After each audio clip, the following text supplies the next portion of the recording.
Foot.fr, fournisseur officiel de football.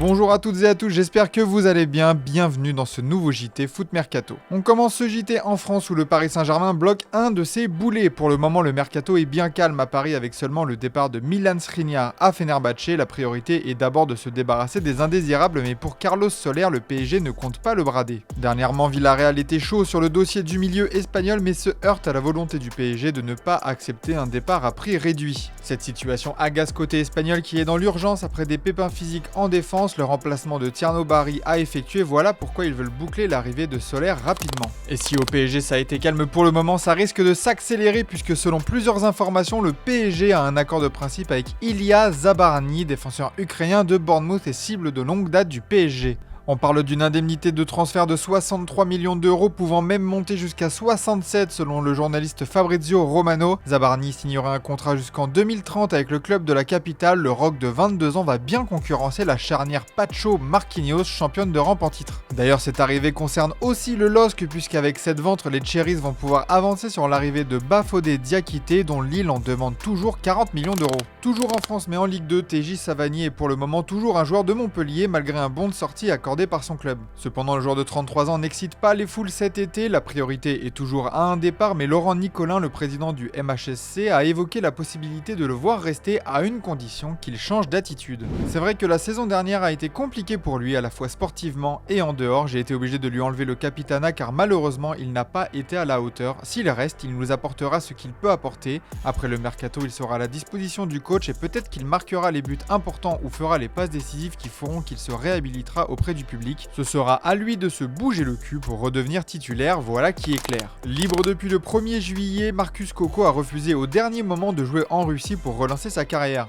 Un accord avait été trouvé avec le FK Akron Togliatti récemment, mais il s'est ravisé sur conseil de sa famille et est désormais en stage avec l'UNFP FC. Je suis là parce que mes parents n'ont pas souhaité que je me lance dans cette aventure pour toutes les raisons que je pense tout le monde connaît. J'ai pris en compte leur avis et je suis resté, je suis bien ici, je travaille et je continue de me préparer pour la suite. À l'étranger, la liste des 30 nominés pour le trophée du Ballon d'Or est tombée hier et une chose est sûre, le Real Madrid continuera son boycott initié l'année dernière face à l'injustice supposée du club madrilène concernant la deuxième place de Vinicius Junior. Alors que la tradition consiste à féliciter les différents nominés pour les trophées remis lors de cette grande soirée, silence à radio pour le Real Madrid. Que ce soit pour le Ballon d'Or masculin, féminin, le trophée Lev Yachine ou même Raymond Kopa, l'amertume est tenace du côté de la capitale espagnole. À Barcelone, le Ballon d'Or ne fait pas l'actualité plus que ça, au contraire du départ d'Inigo Martinez et les possibilités de recrutement en défense pour le remplacer. Mais selon la presse catalane, c'est simple, aucun recrutement ne sera fait dans ce secteur. Au sein du club catalan, on utilisera le montant du salaire du défenseur pour enregistrer les recrues. Mais pour Hansi Flick, c'est tout de même un joueur expérimenté qui s'en va. On parlait même de lui comme un futur capitaine. Alors Cubarsí, Eric Garcia, Araujo ou encore Christensen composeront donc la défense centrale du club la saison prochaine. Toujours en Catalogne, on a des nouvelles du clash du club avec Ter Stegen. Après avoir retiré le capitanat du joueur sans lui en parler, le club catalan va encore plus loin dans leur opération et ont carrément retiré le numéro du gardien allemand sur son site officiel. Le gardien international n'apparaît en effet plus sur la liste des joueurs avec un numéro attribué, celui qui a été pendant près de 10 ans un pilier du Barça, parfois même son sauveur, est désormais traité comme un paria et encore pire, il devrait voir son successeur Johan Garcia récupérer son numéro et sa place de titulaire au sein de l'équipe. On se tourne vers l'Angleterre avec une terrible nouvelle pour Chelsea et Levi Colwill, homme fort d'Enzo Maresca la saison dernière avec 35 matchs de première ligue joués pour 2 buts et une passe décisive, l'international anglais ne devrait pas refouler les terrains de sitôt. Selon la BBC, Colwill souffre en effet d'une rupture du ligament croisé antérieur du genou. Le défenseur de 22 ans a déjà subi une intervention chirurgicale et sera absent la majeure partie de la saison à venir. Cette nouvelle blessure serait intervenue mardi lors de la première séance d'entraînement depuis la Coupe du Monde des clubs. Encore une mauvaise nouvelle pour les Blues qui doivent déjà composer avec les absences répétées de Wesley Fofana ces derniers mois en défense. Toujours à Chelsea, le club a été victime d'un vol au centre d'entraînement. Estimé à 30 000 livres sterling, le butin consisterait en des dispositifs vidéo de haute technologie utilisés pour l'analyse des performances selon The Sun.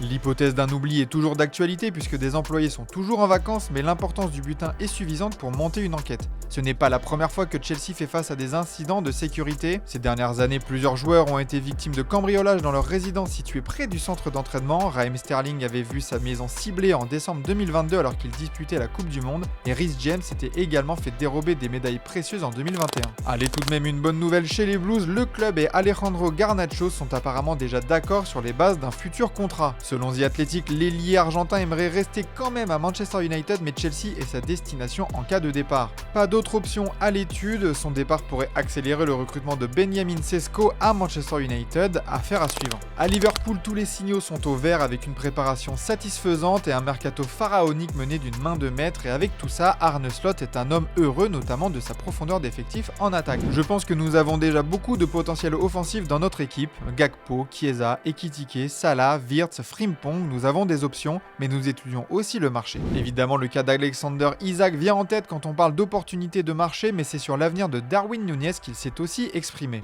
Darwin pourrait partir, mais les signatures ne sont pas encore faites. Il faut attendre quelques jours pour que les choses soient conclues.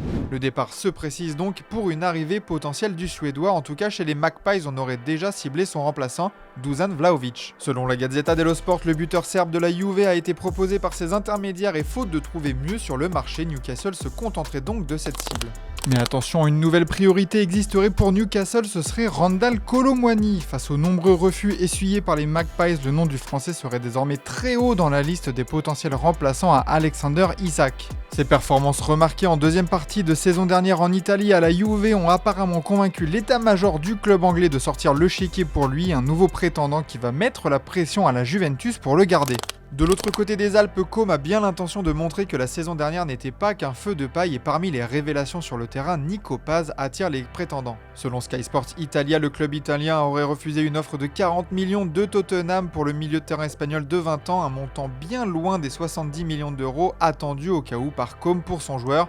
Mais pas de panique puisque le joueur a clairement exprimé son envie de continuer au moins une saison de plus en Italie. Et si le club de Cesc Fabregas se défend bien des attaques extérieures pour ses joueurs, il attaque aussi très bien, notamment au FC Barcelone pour accueillir Iñaki Peña, gardien remplaçant du club la saison dernière et même titulaire en début de saison avant l'arrivée de Chesney. Le profil du gardien espagnol intéresse très fortement les dirigeants italiens. Selon Sport, ils sont même attendus à Barcelone ce week-end à l'occasion du trophée Gamper et des discussions concrètes pourraient avoir lieu pour finaliser l'opération. Toujours au rayon des arrivé à Com, Alvaro Morata va arriver dans le nord de l'Italie. Prêté par l'AC Milan à Galatasaray jusqu'en décembre 2025, le joueur était entré en conflit avec sa direction turque pour casser son prêt et ainsi rallier l'Italie. Face aux demandes répétées du buteur espagnol, le club stambouliote a accepté sa demande contre un chèque de 5 millions d'euros en guise de compensation.